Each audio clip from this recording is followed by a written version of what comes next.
구약 성경입니다. 미가서 6장 말씀이 되겠습니다. 미가서 6장 구약 성경 1295쪽쯤이 되겠습니다. 구약 성경 1295페이지 미가서 6장 말씀입니다. 앞에 화면을 참고하시면 되겠습니다. 1절에서 마지막 16절까지를 제가 읽겠습니다. 너희는 여호와의 말씀을 들을지어다. 너는 일어나서 산을 향하여 변론하여 작은 산들이 내 목소리를 듣게 하라 하셨나니 너희 산들과 땅의 견고한 지대들아 너희는 여호와의 변론을 들으라. 여호와께서 자기 백성과 변론하시며 이스라엘과 변론하실 것이라. 이르시기를 내 백성아 내가 무엇을 내게 행하였으며 무슨 일로 너를 괴롭게 하였느냐. 너는 내게 증언하라. 내가 너를 애굽 땅에서 인도해 내어 종노를 하는 집에서 속량하였고 모세와 아론과 미리암을 너 앞에 보내느니라. 내 백성아 너는 모압 왕 발락이 꾀한 것과 보올의 아들 발람이 그에게 대답한 것을 기억하며 시템에서부터 길갈까지 일을 기억하라. 그리하면 나 여호와가 공기롭게 행한 일을 알리라 하실 것이니라. 내가 무엇을 가지고 여호와 앞에 나아가며 높으신 하나님께 경배할까? 내가 번제물로 1년 된 송아지를 가지고 그 앞에 나아갈까? 여호와께서 천천의 순양이나 만만의 강물 같은 기름을 기뻐하실까? 내 허물을 위하여 내 마다들을 내 영혼의 죄를 말미암아 내 몸의 열매를 드릴까? 사람아 주께서 선한 것이 무엇임을 내게 보시나니 여호와께서 내게 구하시는 것은 오직 정의를 행하며 인자를 사랑하며 겸손하게 내 하나님과 함께 행하는 것이 아니냐? 여호와께서 성읍을 향하여 외쳐 부르시나니 지혜는 주의 이름을 경외함이니라. 너희는 매가 예비되었나니 그것을 정하신 이가 누구인지 들을지니라. 악인의 집에 아직도 불의한 재물이 있느냐? 축소시킨 가정한 에바가 있느냐? 내가 만일 부정한 저울을 썼거나 주머니에 거짓 저울추를 두었으면 깨끗하겠느냐? 그 부자들은 강포가 가득하였고 그 주민들은 거짓을 말하니 그 혀가 입에서 거짓되도다. 그러므로 나도 너를 쳐서 병들게 하였으며 너 죄로 말미암아 너를 황폐하게 하였나니 내가 먹어도 배부르지 못하고 항상 속이 빌 것이며 내가 감추어도 보존되지 못하겠고 보존된 것은 내가 칼에 붙일 것이며 너가 씨를 뿌려도 추수하지 못할 것이며 감난 열매를 밟아도 기름을 내 몸에 바르지 못할 것이며 포도를 밟아도 술을 마시지 못하리라. 너희가 오므리의 율례와 아합 집의 모든 예법을 지키고 그들의 전통을 따르니 내가 너희를 황폐하게 하며 그의 주민을 사람의 주석거리로 만들리라. 너희가 내 백성의 수역을 담당하리라. 아멘. 오늘 우리가 2017년 마지막 날을 맞게 되었습니다. 또 마지막 주일을 그렇게 맞게 되었습니다. 올해 시작을 엊그제 같은데 벌써 이렇게 1년이 다한 시점에 와 있습니다. 오늘 이 시점에 있어서 이제 한 해를 보내고 또 새로운 한 해를 우리가 맞기 전에 오늘 하나님 말씀을 통해서 여호와의 변론이라는 제목으로 그렇게 하나님 말씀을 좀 듣도록 하겠습니다. 오늘 설교 제목은 여호와의 변론인데요. 이것은 저의 말이 아니고 오늘 성경 1절과 2절 보니까 여호와의 변론이라는 말이 여러 번 나오고 있습니다. 하나님께서 자기 백성과 변론하시는 것을 우리에게 말하고 있는데요. 미가 당시 그러니까 예수님 오시기 700년 전이니까 지금부터는 벌써 2700년 전에 그런 일이 되겠습니다. 그러나 오늘 성경을 통해서 하나님은 지금도 우리에게 여전히 말씀하시고요. 이 성경을 통해서 지금도 여전히 우리와 지금 변론하기 원하시는 것입니다. 변론하신 주님, 그 주님을 여러분 상상한 적이 있습니까? 변론하는 말은 재판 용어인데 법정에 쓰인 용어지 않습니까? 검사가 이제 기소를 하고 또 변호사가 변호를 하고 또 판사가 재판장이 그렇게 이제 변론을 쭉 제기해 나갑니다. 그것도 쓰이는 용어인 것이죠. 여러분, 변론하실 주님, 그분은 도대체 어떤 분이실까요? 주와 같은 신이 어디 있으리까? 사실 이 변론하신 주님은 사랑의 주님이십니다. 냉혹하고 또 냉음하고 냉랭하고 차가운 그런 주님이 아니고요. 여기 보시면 변론하는 것은 사실 변론을 통해서 하나님은 지금 우리에게 우리의 죄로 생각하면 우리의 허물을 생각하면 당장 우리는 죽어도 마땅한데 심판받아 마땅한데 그 하나님의 진노가 너무나 정당하고 하나님의 심판이 너무나 정의로운 것인데 불구하고 여전히 하나님은 우리에게 변론을 하시면서 구원의 여지를 탁 남겨두시고요, 희망의 여지를 남겨두시고 있는 것입니다. 영혼이 없이 변론하는 게 아니고요, 우리 주님의 이 변론하신 그 마음을 보니까 사랑의 마음입니다. 왜냐하니까 천지를 불러서 이렇게 정인을 세우시고, 여기 보니까 1절, 2절 말씀 보니까 이런 말씀이 있습니다. 1절, 2절을 제가 읽어보겠습니다. 너희는 여호와의 말씀을 들을지어다. 너희 일어나서 산을 향하여 변론하여 작은 산들이 내 목소리를 듣게 하라 하시나니 너희 산들과 땅의 견고한 지대들아 너희는 여호와의 변론을 들으라. 여호와께서 자기 백성과 변론하시며 이스라엘과 변론하실 것이라.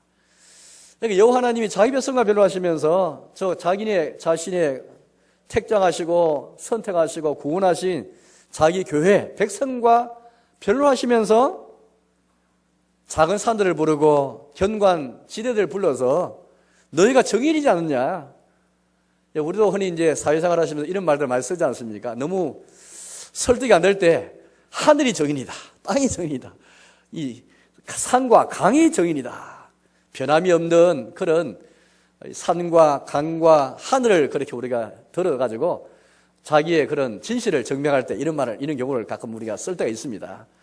우리 하나님께서 얼마나 그렇게 자기 백성을 향해서 변론하실 때 마음이 깝깝했으면은 천지를 들어가지고 산과 경과 지대들을 들어 하면서 너희가 여호와의 변론을 들어라 하시면서 그렇게 정인을 세워서 자기 백성에게 지금 말씀하는 것입니다. 상대방 전문가 이 변론할 때에 설득이 안 되면 어떻게 합니까? 정인을 세우지 않습니까?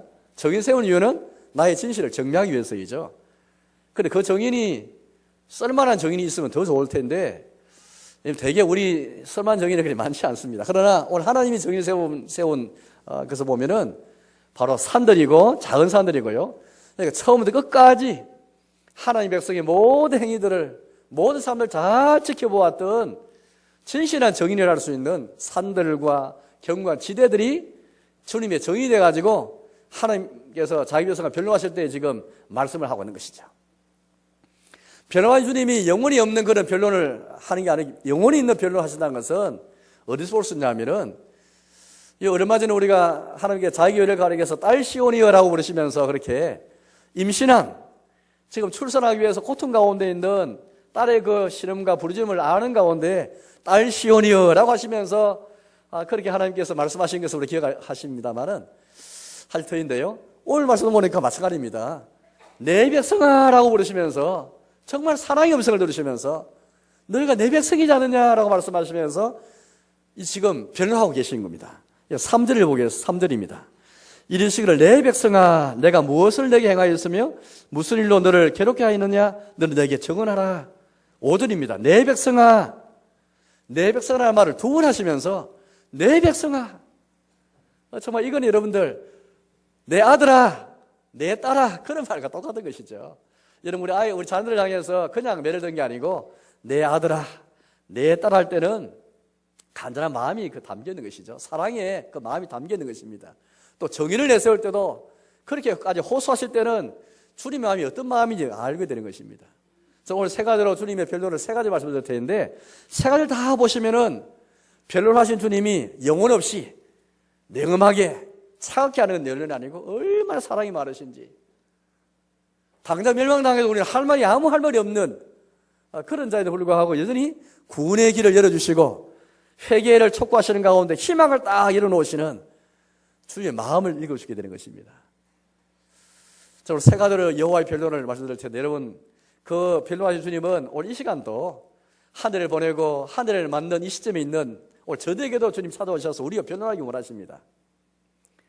우리가 하늘을 보내고 하늘을 만든 이 시점에 있어서 여러분 이 변론한 주님을 비격할 수가 없습니다. 비격하지 마시기 바랍니다. 하나님 나와 상대하시면서 내 자녀야 내 백성아라 부르시면서 우리가 변론하기 원하셔요. 여전히 우리에게 희망을 주시면서 구원의 길을 열어두시면서 우리를 그렇게 지금 자신을 돌아보기를 원하시는 것입니다. 나와 상대해서 나와 대면해서 하나님은 변론하기 원하시는 것이죠. 이런 주님이 어디 계십니까? 세상에 어느 신 가운데 어느 종교의 신 중에서 자기 백성과 변론하시면서 사랑으로 음성을 들으시면서 여전히 변론하실 주님, 여기 자기 백성을 포기하지 않고 내버리지 않으시고 계속해서 회개를 촉구하시면서 돌아오기 원하시는 가운데 변론하실 주님, 이런 주와 같은 신이 어디 있겠습니까? 내용을 통해서 우리는 더욱더 이런 주님의 그 변론하시는 마음을 알 터인데, 우리 사랑하는 교회 여러분, 오늘 이 시간에 우리가 마지막 주일을 맞았고 마지막 날을 맞았는데요, 이 주를 우리가 비껴갈 수가 없고 피할 수가 없습니다. 이 주를 우리가 고통스럽게 만나는 가운데 이 주 앞에 서서 주 앞에 자신을 세워서라도 이렇게 이 주를 만나고, 그런 가운데 하늘을 정리하고 새로운 하늘을 맞을 준비해야 되지. 그렇지 않으면 우리는 시간을 주관하시고 나를 주관하시고 달을 주관하시고 해를 주관하시고 온 시대와 역사를 주관하시는 모든 시대가 다 주의 손 안에 있는데, 그 주님 앞에서 그냥 이 한 시간을 넘길 수가 없고 하루를 그렇게 넘길 수가 없게 되는 것입니다. 변화한 주님을 만나서 날과 시간과 달과 해를 주관하시고 시대와 역사를 주관한 주님 앞에 서서 변론을 그렇게 들으면서 그 주의 변론 앞에 자신을 세워서 이렇게 함께 하나님의 말씀을 듣도록 하겠습니다. 세 가지의 변론 내용인데, 첫째는 주님께서 우리에게 변론하실 첫째는 너희가 기억하라, 그렇게 우리가 말씀하십니다.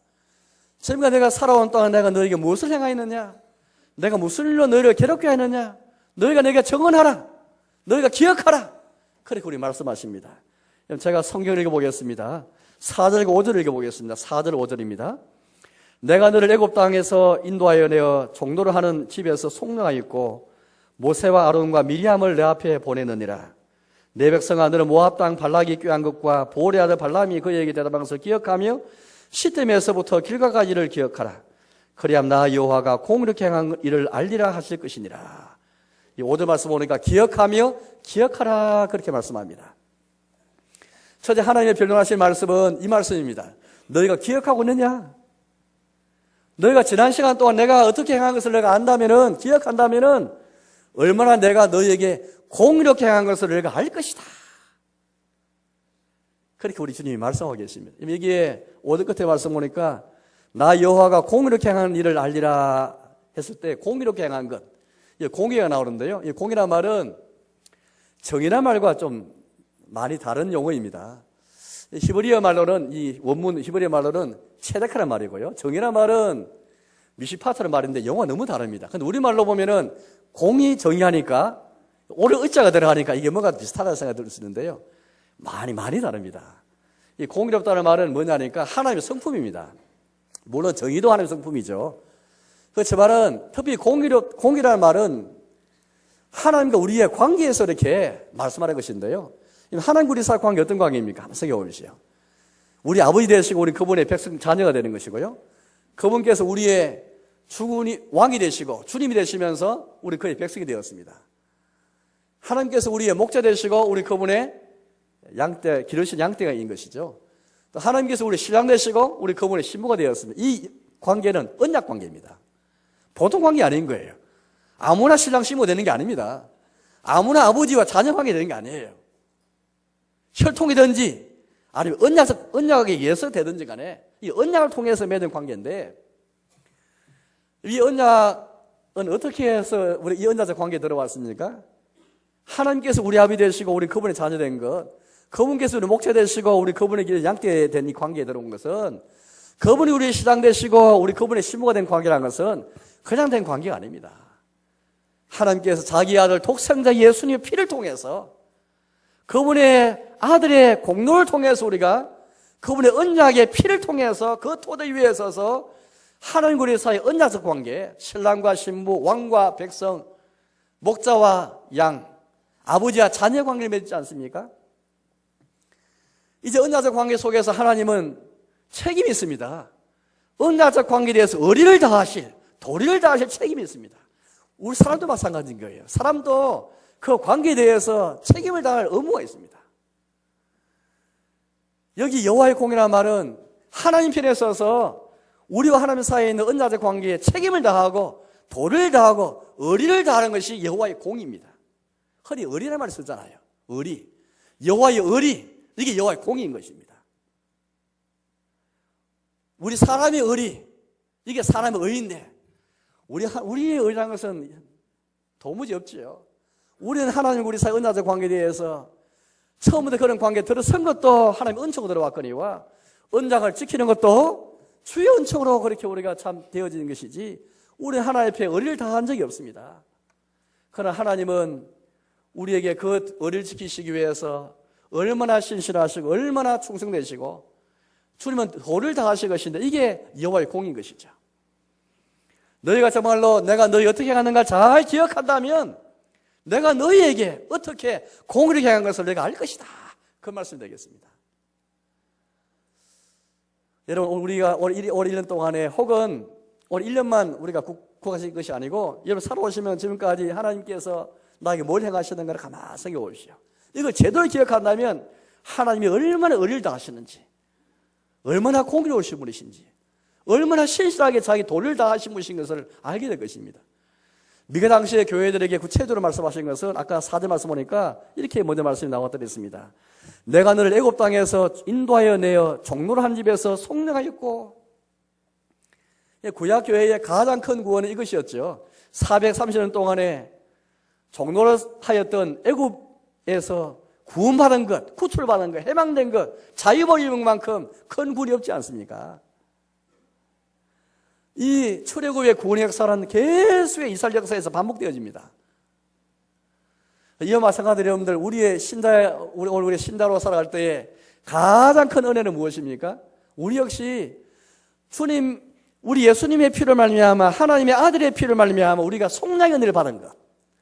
저는 여러분들에게 속량이라는 말을 굉장히 많이 썼는데요.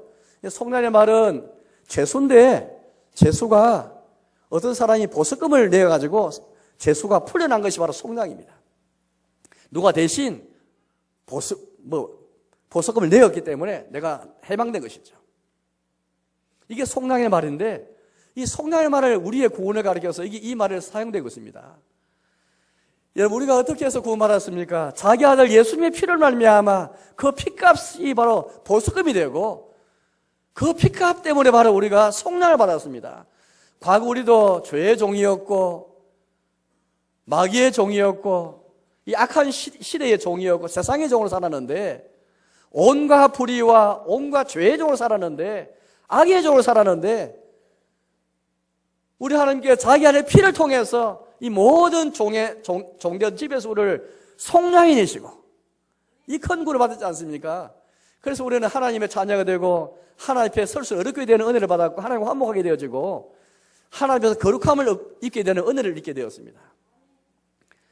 여러분 이 속량 은혜를 잃어버린다면 우리가 이 한 해를 그냥 보낼 수 없는 것입니다. 우리 신자로 살아가는 동안에 우리 신자로 사는 것이 10년 살아왔든지 우리 성도로 30년 살아왔든 간에 상관없이 늘 신자는 속량을 잊어버리면 구원을 잊어버리면 되는 것이 아닙니다.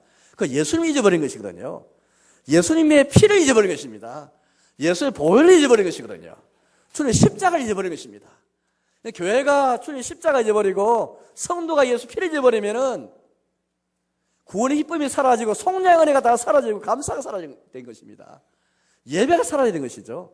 우리 예배라는 것은 결국 주님의 십자가 은혜를 생각하면서 하나님 앞에 쌓는 제단이지 않습니까? 여러분 이런 주님의 구원을 기억할 때에 하나님이 얼마나 공의로우신지 알게 될 것입니다. 뿐만 아닙니다. 이렇게 계속해서 말씀하시는데요. 모세와 아론과 미리암을 내 앞에 보내느니라.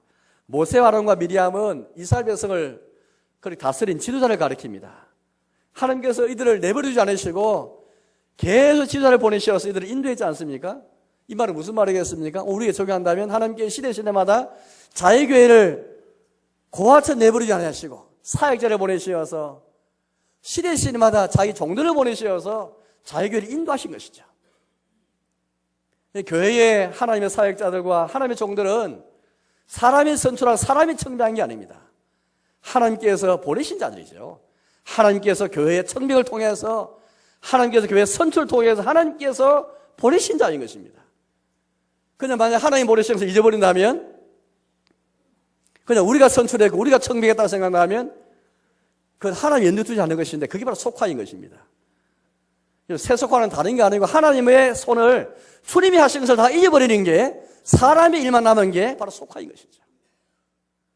하나님께서 모세와 아론과 미리암을 보냈듯이 주님 앞에 보내셔서 이를 인도하셨듯이 여전히 하나님은 자기 백성을 인도하기 위해서 자기를 인도하시기 위해서 신실하게 사역들을 보내시는 것이죠. 그걸 기억하는가라는 것입니다. 신임할 종들을 보내서 인도하시는 걸 기억하는가? 나가서 5절 말씀 보는 이렇게 말씀합니다. 내 백성아, 너는 모압 왕 발락이 꾀한 것과 보올의 아들 발람이 그에게 대답한 것을 기억하며, 여기에 발락과 발람이라는 사람이 나오는데 이 사람들을 통해서 이 두 사람은 하나님의 교회의 백성을 저주하려 했던 사람들이었습니다. 그런데 하나님께서 그들의 저주를 복으로 바꿨잖아요. 이와 같이 여러분들 혹시 여러분 삶 속에 올 1년 동안에 하나님 우리의 삶 속에 혹시 화가 임할 뻔했지만은, 혹시 재앙이 임할 뻔했지만은, 불행이 임할 뻔했지만 하나님께서 그것을 복으로 바꿔주신 것, 이걸 기억하라, 그런 말씀 되겠습니다. 그 우연이 아니란 말이죠.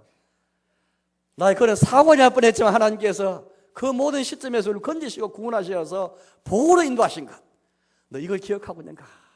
이걸 기억한다면 내가 얼마나 공의로운지를 알 것이다, 그런 말씀 되겠습니다. 이어서 또 말씀합니다. 시딤에서부터 길가까지를 기억하라. 시딤과 길가는 지명 이름인데요, 이 지역의 저 지역까지 하나님이 어떻게 인도하신지를 기억하라, 그 말씀인데, 우리가 적용한다면 올해 첫날부터 지금까지 한 해 동안 하나님이 인도를 너가 기억하는가, 그 말씀 되겠습니다. 아니, 올 1년만 우리가 그렇게 생각할 것이 아니고 평생 동안 하나님 앞에서 우리가 수십 년을 살아오면서 지금까지 모든 삶의 전 가운데 하나님이 어떻게 인도하셨는가, 너 기억하고 있는가? 이거 기억하라. 그래야 할 때에 나 여호와가 공의롭게 한 것을 너희가 알 것이다, 그렇게 말씀합니다. 여러분, 하나님께서 얼마나 공의로우신지를 고백할 수 있겠습니까? 아니면 하나님의 공의로우신 분이 아니고 하나님 불의하시고, 하나님께서 뭔가 나에게 그렇게 공의롭게 행한 것이 아니고 정반대로 이렇게 나에게 정당 행하지 못한 것을 기억한다면 여러분들 정말 하나님 앞에서 잘 한번 기억하시고 돌아보시기 바랍니다. 우리가 구원받은 은혜를 생각하고 주의 인도를 생각하고 재앙과 저주를 복으로 바꿔주셨고 지도를 보내주셔서 하나님 인도하시는 생각한다면 하나님의 공의를 고백할 수밖에 없는 것이죠. 이렇게 하나님은 자기 백성을 변론하셨고 이 시간도 주님께서 우리가 변론하기 원하십니다. 구체적으로 너의 개인과 대면하면서 나와 지금 변론하기 원하시는 것이죠. 너희가 내게 대해 정언하라. 내가 너희 어떻게 행하였으면 내가 너희가 어떻게 괴롭게 하였느냐, 너희 내게 정언하라, 그렇게 말씀하십니다. 두 번째 변론 내용은 하나님께서 우리에게 알리신 대로 주님이 구하시는 것, 주님이 우리에게 바라시는 선한 것을 너희 가지고 내 앞에 나왔느냐. 너희가 원하는 거 가지고 나온 게 아니고 내가 원하는 것, 내가 구하는 것, 내가 너희에게 알린 대로 그 선한 것 가지고 내 앞에 나와서 나를 경배하느냐, 이거 돌이켜봐라, 그렇게 우리에게 말씀하십니다. 6절에서 8절까지를 제가 읽어보겠습니다. 6절입니다. 내가 무엇을 가지고 요 앞에 나아가며 높으신 하나님께 경배할까? 내가 번제물로 1년 된 송아지를 가지고 그 앞에 나갈까? 여호와께서 천천의 순양이나 만만의 강물 같은 기름을 기뻐하실까? 내 허물을 위하여 내 마다들을, 내 영혼의 죄를 말미암아 내 몸의 열매를 드릴까? 사람아, 주께서 선한 것이 무엇임을 내게 보셨나니 여호와께서 내게 구하시는 것은 오직 정의를 행하며 인자를 사랑하며 겸손하게 내 하나님과 함께 행하는 것이 아니냐. 특히 8절 말씀 보니까 이렇게 말씀했습니다. 사람아, 주께서 선한 것이 무엇임을 내게 보이셨나니 여호와께서 내게 구하시는 것은, 그렇게 말합니다. 우리 기독교 종교는 하나님께서 먼저 우리에게 무엇이 선하신지 알려주실 거예요. 주님께서 우리에게 구하시는 게 무엇인지를 그렇게 보여주셨고, 여기서 출발하는 게 기독교 신앙입니다. 종교입니다. 이 점에서 세상 모든 종교와 기독교는 차이가 있습니다. 기독교는 사람에게 시작되는 게 아니에요. 사람의 열심, 사람의 죄진 의무, 종교적 의무에서 출발하는 게 아니고 하나님께서 먼저 알리신 것, 그 계시라고 부릅니다만은 하나님께서 알리신 것, 주님께서 구하시는 것, 주님께서 말씀하신 선한 것, 여기서 시작해서 나아가는 게 신앙생활이지, 이게 신앙생활 본질인데, 여타 모든 종교를 보시면은 하나님의 계시에서 나온 게 아니고 다 사람의 종교의 열심, 우리 종교가 있기 때문에, 많은 종교가 있기 때문에 우리 그 종교에서 종교 열심이 뭔지 다 압니다. 특정한 종교 보더라도 얼마나 그 종교 안에 열심이 많습니까? 덕도 하기 위해서, 도를 닦기 위해서 수행하는 거 보면은, 근데 고행을 보면은 우리 기독교인의 무슨 그런 삶과는 비교할 수 없는 게 많습니다. 평생토록 그렇게 딱 부동의 자세로 딱 돌을 닦는 사람도 있고, 평생토록 금욕을 하면서 살아왔던 그런 훌륭한 분들도 많이 계십니다. 각 종교마다 그런 종교들이 계시죠. 열심을 다한 분들이 계시는데, 나름대로 수행하고 돌을 그렇게 터다기 위해서이죠. 인간을 보면 참 너무나 귀하고 좋은 분들인데, 그러나 우리 기독교는 그런 종교가 다릅니다. 우리 기독교는 사람의 그런 편에 서서 종교의 의무를 다하고 열심히 나가게 초발하는 게 아니고, 주께서 구하신 것이 무엇인가, 주께서 원하는 선한 것이 무엇인가, 이것을 왜 하나님이 알리신 것이 무엇인가, 주님이 알리신 것, 이게 성경 말씀이고 우리 성경을 통해서 알 수 있는데요, 이게 하나님 계신데 여기서 출발해 가는 게 기독교의 신앙생활입니다. 이게 믿음인 것이죠. 이걸 믿음으로 주를 기쁘시게 할 수 있고, 하나님과 그의 보내신 자 예수를 믿는 것이 하나님의 일인 것이지, 사람의 편에 서서 종교의 의무를 다하고 열심히 나가는 게 흔히 종교라 말할 수 있지만은 진정한 신앙생활의 본질이라는 것이죠. 오늘 하나님께서 오늘 두 번째 변론을 가만 들어보면, 이게 하나님께서 구하시는 것, 정말 주님이 원하시는 것, 주님이 보실 때 선한 것, 주님 알리신 것은 신앙생활의 본질입니다. 이걸 가지고 주 앞에 나아갔는가, 이걸 가지고 앞에 나아가 주를 경배했는가, 이걸 묻고 계시는 것이죠. 그러나 미가 당시의 교회는 그렇지 못했습니다. 하나님께서 원하시는 것, 주님 알리신 것, 그 선한 것 출발하는 게 아니고 자기들 편에서 열심, 이거 가지고 나간 거예요. 그게 6절과 7절 말씀 보면 알 수 있는데요, 제가 다시 읽어보겠습니다. 내가 무엇을 가지고 요 앞에 나가며 높으신 하나님께 경배할까. 이건 미가 당시에 교회에 속한 신자들의 그런 보편적인 생각들이었습니다. 내가 번제물로 1년 된 송아지를 가지고 그 앞에 나갈까, 자기 생각이죠. 실제로 여호와께서 천천의 순항이나 만만의 강물과 같은 기름을 기뻐하실까. 내 허물을 위하여 내 맏아들을, 내 영혼의 죄를 말미암아 내 몸의 열매를 드릴까. 자기의 소원을 위해서 동물을 죽여서 제물 드리는 것을 기뻐하지 않으실까. 천천의 순항이나 만만의 강물 같은 기름을 기뻐하지 않으실까. 자기의 생각인 것이죠. 이런 자기의 생각으로 이렇게 지금 자기가 이런 마음을 가지고 이걸 가지고 나아가면 안 될까, 이거 나아가면 하나님 기뻐하지 않으실까, 그렇게 생각하고 있는 것입니다. 심지어 자기의 허물을 위해서 어떻게 합니까? 내 맏아들을 바치면 하나님 나의 허물을 용서하지 않으실까. 내 영혼의 죄를 위해서 내 몸의 열매를 드리면 용서하지 않으실까. 이런 자기 생각 가지고 지금 나아가기를 원하는 것이죠. 하나님이 구하시는 거 아무 상관없이, 하나님 보실 때 선한 거 아무 상관없이, 하나님이 알리신 것 성령과 아무 상관없이 자기의 종교 열심만 가지고 나가는 거예요. 자기의 제재 의무를 다하는 것입니다. 종교인으로서는 아무 흠잡을 남을 데 없는 그런 삶인 것이죠.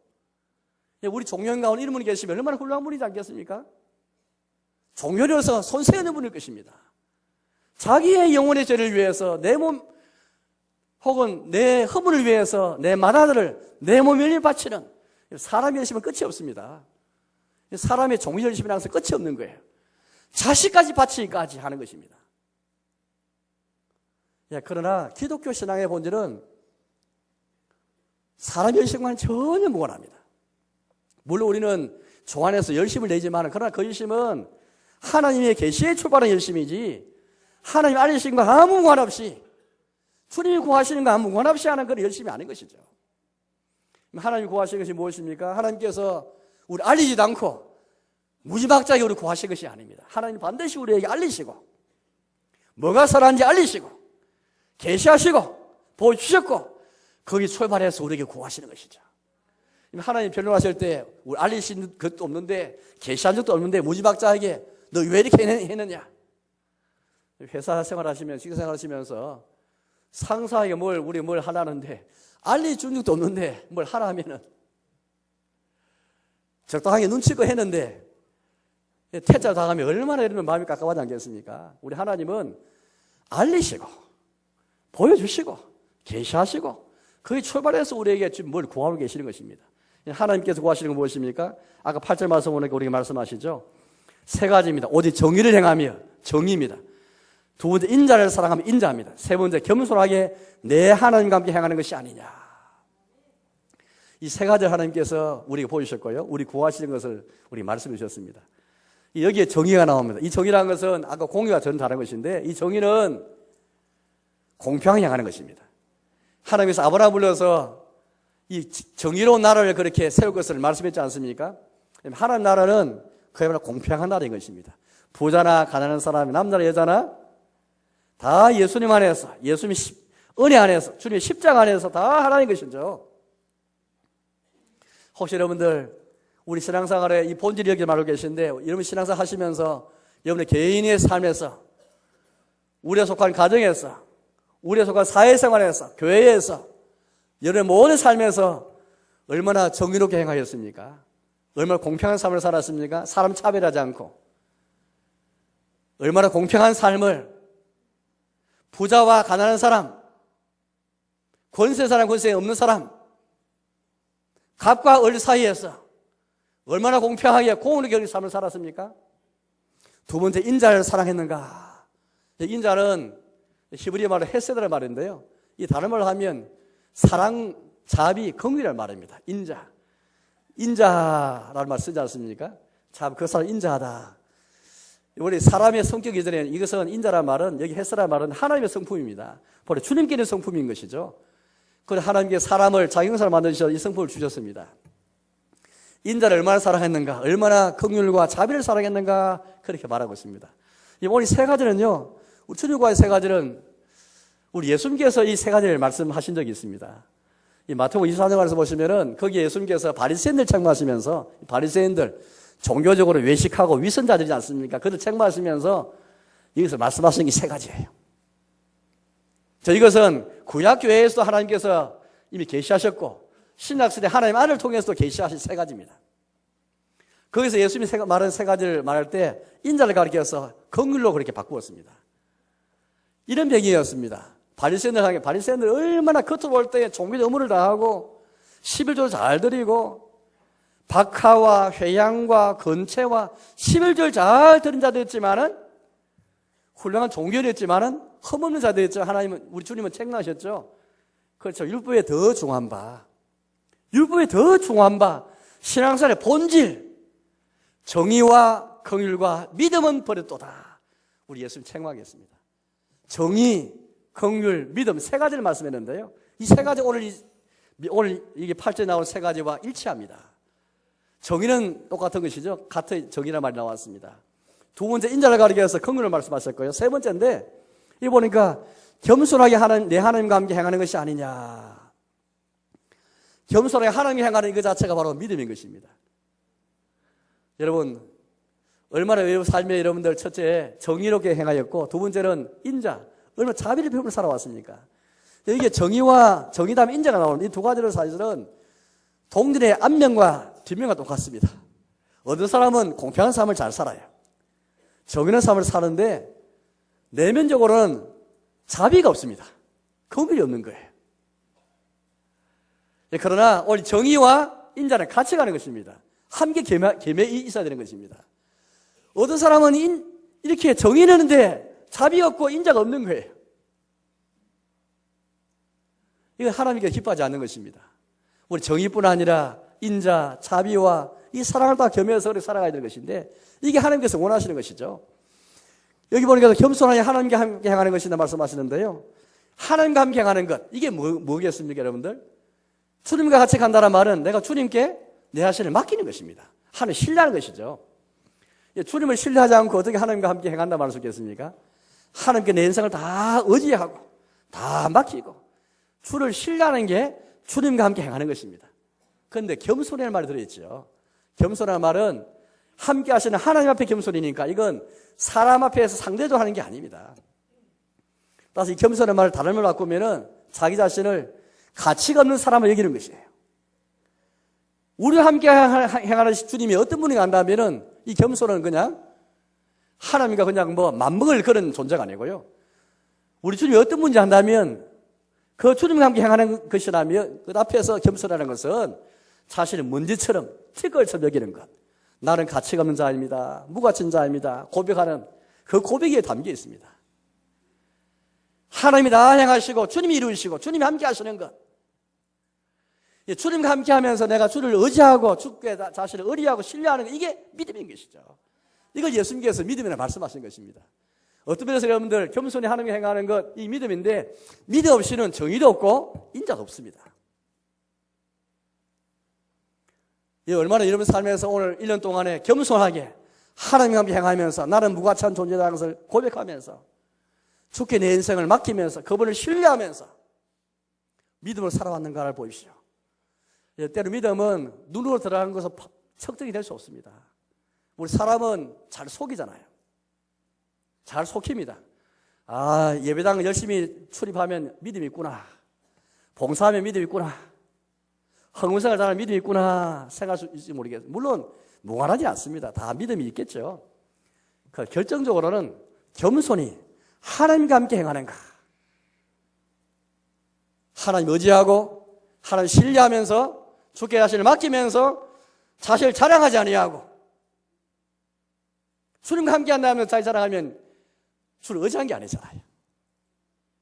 주를 배치한 것이죠. 얼마나 겸손하게 여러분들 자신이 나는 죄인으로 여기고 나는 무가치한 자로 여기면서 하나님과 겸손행하는가. 이 세 가지 하나님께서 구하시는 것이고 우리가 알리신 바 주님께서 원하시는 선한 것입니다. 이걸 가지고 우리 1년 동안 주 앞에 나와왔는가? 이것 가지고 주 앞에 경배드리는가? 아니면 이거 아무 상관없이 내 열심만 가지고 모든 종교에 있는 종교 열심, 그 제의적 의무만 가지고 내가 나와서 흉내를 내었는가? 이것 하나님께서 우리가 변론하기 원하시는 것입니다. 이 세 가지 신앙생활의 본질입니다.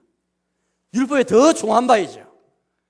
율법에 종한 바 의와 인과 신, 정의와 긍휼과 믿음을 버리면서 율법의 한 측면에 불과한 외향적 생명을 갖췄다면 우리 여호와 별 앞에 서서 자세히 돌이켜야 되는 것입니다. 세 번째 하나님의 변론은 9절에 나와 있는데요. 자, 9절을 읽어보겠습니다. 9절입니다. 여호와께서 성읍을 향하여 외쳐 부르시나니 지혜는 주의 이름을 경외함이니라. 너희는 매가 예배되었나니 그것을 정하시니가 누구인지 들을지니라. 여기 보니까 매가 나옵니다. 매가 예배되었나니 예비된 매가 있고요. 그걸 정하시니가 누구인지 들을지니라 그렇게 말씀합니다. 세 번째 하나님의 변론은 이것입니다. 내가 너를 위해 예비한 이 매를 통해서 나의 음성을 들어라 그렇게 말씀하십니다. 우리 아이들에게 매를 들면 그 아이를 향한 부모의 마음이 어떤 마음이겠습니까? 희망이 있단 말입니다. 희망이 없으면, 자녀에 대한 희망이 없으면 매도 들지 않죠. 아예 방관해버리고 포기해버립니다. 매를 든다는 것은 여전히 아이를 향한 부모의 마음이 있다는 것이고 희망이 있다는 말이지 않습니까? 그 다음 이 매는 어떤 뜻입니까? 어떤 심볼입니까? 부모의 메시지가 담겨있는 것이잖아요. 아이를 때릴 때, 매를 댈 때에 아이가 만약에 이 매에서 부모의 음성을 듣지 못하면 얼마나 부모의 마음이 깝깝해서 속이 터지지 않겠습니까? 오늘 하나님께서 우리를 당장 멸망에도 씌운 사람 우리인데 매를 더 씌운 건 사랑의 매인 것이죠. 예비된 사랑의 매에서 들을지니라. 누가 그걸 정하신 자가 누군지 들을지니라. 하나님의 이스라엘 백성, 하나님 교회를 완전히 멸망시키기 전에 먼저 매를 드시면서 이 매를 통해서 자기 소리를 듣기 원하셨죠. 그러나 만약 하나님의 백성이 듣지 못하면 어찌 되겠습니까? 스스로 멸망을 자초한 것이고 황폐를 자초하게 되는 것입니다. 사랑하는 여러분, 매를 드시는 우리 주님, 그렇게 하시면서까지 우리 변론하기 원하신 주님, 그 주님 만나지 않고는 우리 한 해를 제대로 보낼 수 없고 새로운 한 해를 만들 수가 없습니다. 매에서 들을지니라 그렇게 우리에게 말씀하십니다. 그러나 이 매에서 듣지 못하고 이스라엘 백성들 보니까 계속해서 이제 고집하는 게 있습니다. 10절을 읽어보겠습니다. 10절입니다. 악인의 집에 아직도 불의한 재물이 있느냐? 축소시키는 가정 안에 애바가 되냐? 매에서 못 듣고 계속 아직도 불의한 재물과 가정 안에 애바가 있다 그렇게 말하고 있습니다. 그러니 여러분, 이 매에서 메시지를 듣는 하나님의 소리를 듣는 것은 우리 인간의 경우로 되지 않습니다. 이건 하나님의 지혜가 없이 되지 않는 것인데요. 아까 9절 말씀 보니까 이런 말씀이 있습니다. 9절 중간에 지혜는 주의 이름을 경외함이니라 말씀이 있는데 갑자기 왜 이 중간에 이런 말씀이 나오는 것일까요? 지혜는 주의 이름을 경외함이니라. 지혜가 없으면 매에서 소리가 터지지 않습니다. 우리 아이들이 정말 이 매에서 소리를 들으려면 아이가 지혜로워야 되죠. 매를 때려도 아이가 못 듣는다면 그 지혜가 없는 겁니다. 이 지혜는 인간의 경험으로 아는 게 아니고요. 나이가 들어서 아는 게 아닙니다. 많이 배워서 아는 게 아닙니다. 오늘 여기 보니까 지혜는 뭐라 말하겠습니까? 주의 이름을 경외함이니라. 하나님 이름을 경외하는 자에게 하나님이 지혜를 주시는 거예요. 이걸 잠언서 말씀 보니까 우리 잘 아는 말씀 있지 않습니까? 여호와를 경외하는 것이 지혜의 근본이다. 우리 이 믿음을 갖고 있습니다. 세상에서도 지혜라는 말, 지식이라는 말을 쓰지만 그러나 그거는 인간의 처세술이죠. 요령이 요령. 인간 사이에서 요령도 필요하고 처세 필요하죠. 그러나 그건 진리가 아닙니다. 지혜가 아닙니다. 하나님의 성령 통해 말하는 지혜라는 것은 주의 이름을 경외함이니라. 하나님을 경외하는 자에게 지혜가 있고 이 지혜를 가지고 분별력을 가지고 분별할 수 있고 매를 맞더라도 하나님의 음성을 들을 수 있고 하나님을 경외하는 마음이 없으면요 영향이 닫혀 있습니다. 지혜가 없습니다. 저 사람 많이 교회에 오래 다녔는데 직분을 가졌어도 주의 이름을 경외하는 마음이 없으면 지혜가 사라지고 맙니다. 목사도 마찬가지입니다. 저도 한순간에 하나님을 경외하지 못하면 지혜가 사라지지 말고 그러면 아무리 하나님 매를 드셔도 매에서 하나님의 소리를 들을 수가 없습니다. 그건 누구도 마찬가지인 것입니다. 이 지혜는 하나님을 경외할 때 주어지는 것이지 나이가 들어서 경험이 많아서 처세술이 영해가지고 요령이 많아서 얻는 게 아닙니다. 경험을 해서 얻는 게 아닙니다. 자연적으로 섭다는 게 아닙니다. 하나님을 경외하는 자에게 주를 경외하고 이 맑고 깨끗한 영혼에게 하나님이 지혜를 주시고 선과 악을 분별하는 마음을 주시고 매해서 들을 수 있는 그런 지혜를 얻게 되는 것이죠. 그런 하나님의 교회는 그렇게 하지 못하고 계속해서 아직도 불의한 재물이 있고 가장 에바가 그들의 삶 속에 있는 것입니다. 12절 말씀 보니까 이렇게 말합니다. 12절입니다. 그 부자들은 강포가 가득하였고 그 주민들은 거짓을 말하니 그 혀가 입에서 거짓되도다. 계속해서 강포, 거짓을 일삼는 것입니다.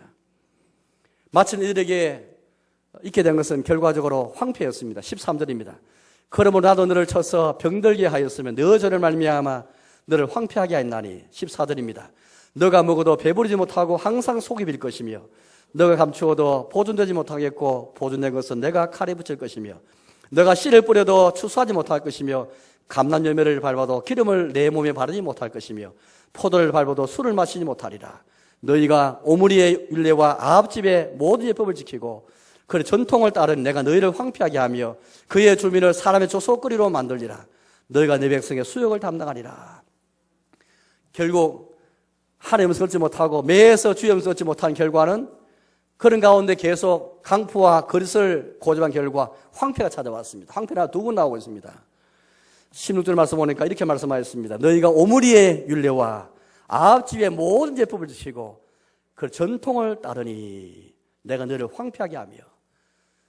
하나님의 교회가 미가 당시에 북과 남으로 가려졌는데요. 그 이전에 이미 북쪽에 있는 교회는 멸망하였습니다. 남쪽 교회는 남았는데 그 당시 북쪽 교회는 여러 왕조가 바뀌었습니다. 남쪽 교회는 다윗의 후손으로 이어진 왕조가 있었는데 북쪽을 이제 못했습니다. 제일 악한 왕조, 제일 힘이 세던 왕조가 오므리 왕조였습니다. 오므리라는 이 왕이 시작된 왕조인데 오므리와 아합, 오므리 왕조의 대표적 왕들입니다. 이 두 왕을 통해서 북쪽에 있는 교회에 우상숭배에 들어왔습니다. 바알신을 숭배하는 현세의 기복적인 것을 구하는 바알신이 들어오게 되었죠. 뿐만 아닙니다. 사회 불의가 아주 행해졌던 그런 시대였습니다. 대표적인 경우가 아합 왕이 자기 왕궁에서 딱 내다 보니까 아름다운 포도원이 보였지 않습니까? 그 포도원은 자기 것이 아니고 나봇이라는 사람의 포도원인데 그걸 빼앗습니다. 돌 더 줄 테니까 나한테 팔라 말합니다. 그때 나봇이 말하죠. 하나님 주신 기업인데 팔 수 없습니다. 율법에 의해서 팔 수 없다고 말합니다. 왕 앞에 당연히 딱 거부했죠.